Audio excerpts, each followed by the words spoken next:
সুকুমার রায়ের গল্প সমগ্র থেকে আজকের ছোট গল্প পালোয়ান। তাহার আসল নামটি যে কি ছিল তাহা ভুলিয়াই গিয়াছি, কারণ আমরা সকলেই তাহাকে পালোয়ান বলিয়া ডাকিতাম।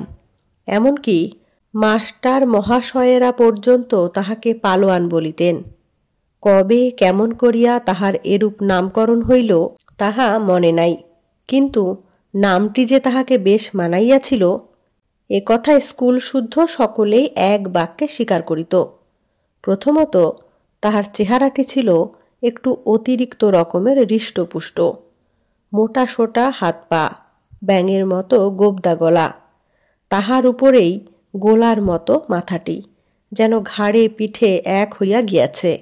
তার উপর সে কলিকাতায় গিয়া সচক্ষে কাল্লু ও করিমের লড়াই দেখিয়া আসিয়াছিল এবং বড় বড় কুস্তি এমন